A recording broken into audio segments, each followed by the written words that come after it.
Howdy y'all, Fuzzy Biker here at Baxter Cycle in the mighty mini-tropolis of Marnia, Iowa. This video is going to be about the Fuzzy Biker Motorcycle of the Year. How's that sound, huh? Of all the motorcycles I rode this year, I rode about, probably close to 300. There's one model that stands out above all the others, and I think I'll share that with y'all. Now the criteria that I want to use for that is, it's got to be fun. That's number one. It's got to be a fun motorcycle to ride. It's also got to be versatile. You got to be able to do something with it, whatever you want to do with it. It's also got to be reliable, and it's got to be affordable. Now we are in the vintage area of the Baxter Cycle showroom area, and these bikes are not really that affordable, and they certainly aren't that reliable. Nothing like a modern bike anyway. So none of these bikes are going to hit the list, but these are definitely fun motorcycles. So follow me and I'll show you something else. Wahoo! All right, y'all, we've made our way over here to the Triumph building. Oh, wait a minute. These are Royal Enfields. What are we looking at? Hey, Triumph gear. Check it out. Bonnevilles, bobbers, all kinds of fun stuff here. Speedmasters, Street Twin, Speed Twin, actually, one of my favorite bikes to ride. Another one, look at that. Absolutely gorgeous. Of course, more T120s, Scramblers, the old Scrambler. We did a video on that one. Absolutely amazing Thruxtons. If you ever get a chance to drive a Thruxton. Of course, these are not our bikes of the year. Big old rocket. Hey, anybody seen something like that? I did a video on that bike, and I absolutely love that bike, of course. Where are we walking over towards? Oh, check this out, the Trident. Have you rode a Trident? Well, if you haven't, you should. It's one of the funnest motorcycles. Almost the top of the list, but you know, these things are absolute dreams to ride, especially if you like going fast. The big power monster here, I think this is 177 horsepower, something like that. And of course, look at this. All kinds of fun stuff back here. Now, walking over here, we got a whole string of other bikes to check out. Look at all those hot rods. Nifty Meteor right there. A couple of them, 3 of them, 4 of them in a row. Then walking over here, one of the best motorcycles ever made, in my opinion, of course, is the Triumph Tiger 900s, the 900s, especially the rally model, but this is probably the one I would get here because, well, it's red for one thing. This one they just got in, I'd really like to ride. It's Benelli 135. More of those beautiful infields. Absolutely gorgeous Scramblers. Beautiful, beautiful. This also is one of the funnest bikes ever made. If you ever get a chance to get anywhere near one of those, get yourself one of those. Get yourself a ride on one of those. But none of these bikes are what we're going to be looking at today. None of these bikes are Bike of the Year. Follow me. So it's not a vintage motorcycle, and it's not a modern Triumph, so what might it be? Could it be a Scram? Well, I do love my Himalayan. It's actually my favorite motorcycle I've ever owned. Now, the Scram might be a slightly better motorcycle, but that's not going to be our choice. Look at that absolutely beautiful bike. I also just bought myself one of these Super Meteors. Check these things out. And I do love my Super Meteor, but that's not going to be the bike either. Jumping over here, there's the standard Himalayans. And then over here, we've got the 650 Continental GTs. Absolutely gorgeous motorcycle. I absolutely love this bike.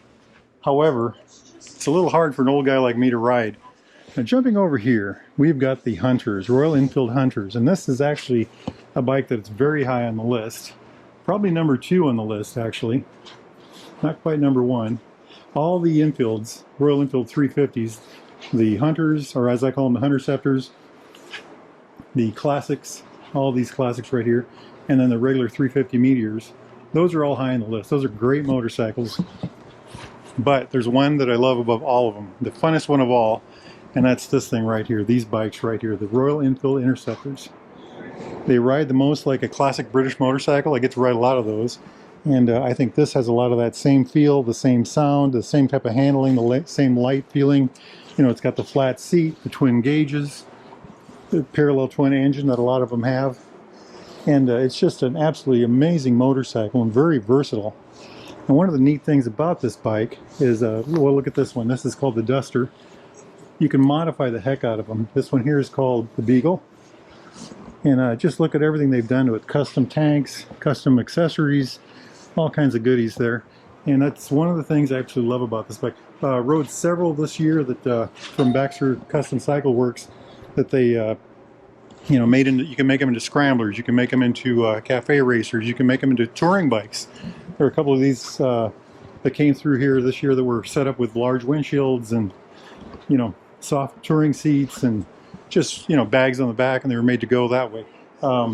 We already showed you the Duster back here. We had one called the Locust this year that was just mean as a bulldog looking bike, and really quite a machine. Also, my favorite scrambler of all that I've ever ridden, period, is a Royal Enfield Scrambler. They didn't have a name for it, but it had a high pipe, you know, and that's something else. So here at Baxter Cycle alone, if you go to baxtercycle.com, they've got slip-ons like this S&S slip-on here. They've got AEW slip-ons. They've got Zard. They've got I can't think of the other brands, but just all kinds of options. They've got 2-in-1s. My favorite 2-in-1 pipe right now for an Interceptor is a AEW 2-in-1. Absolutely amazing pipe. So, you know, the motor of the bike is absolutely endlessly modifiable, not just the engine, but you know, here's a whole slew of parts, and that's just some of them. You know, seats and pipes and windshields and crash bars and side covers and, you know, all kinds of different things that you can do, blinkers and headlights, and, you know, anyway, so with, as far as the engine goes, you can, you know, you just want a little bit of help, you get a DNA filter and a pipe for it. You want a little more than that, well, you can get a Fuel X system for it, or maybe a cam and a Fuel X system. Not enough?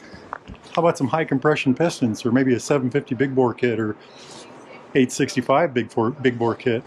They've got one of those in the works right now.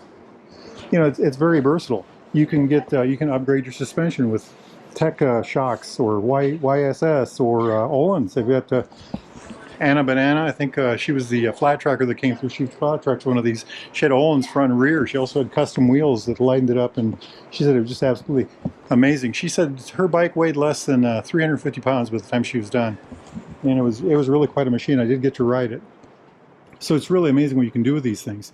And the other thing about that is, you know, you buy the bike this year and you set it up one way. Well, next year you can do something. You can do it with something else. You know, the price of modifying these things.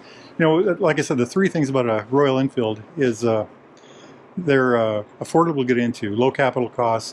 They've got four things. They've got a great warranty. You know, 3-year unlimited mile warranty.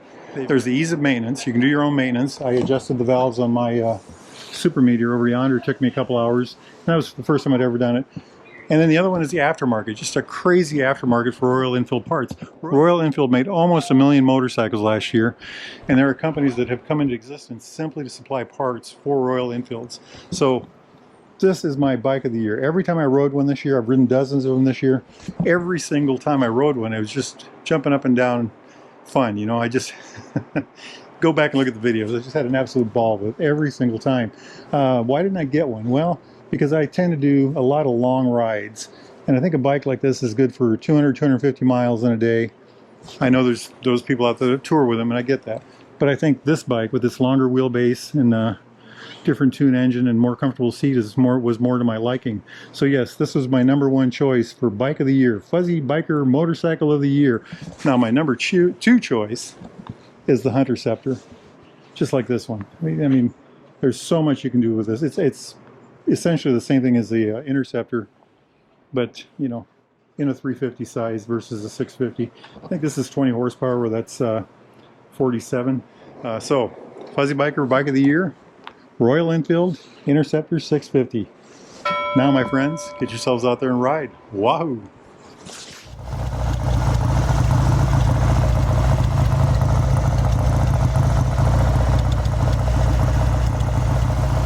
Hey, just a quick addendum again. Look at this place. It looks like an explosion of parts. You know, it's like they laid all this stuff in the middle of the room, and there was a bomb that went off, and it just blew everything onto the walls. But look at this, like, just parts everywhere. Seats and accessories and t-shirts, and check it out, the Wahoo shirt up there. Gloves and jackets and tanks and hats, and those are all exhaust pipes. Life is good. Life is good. Wahoo.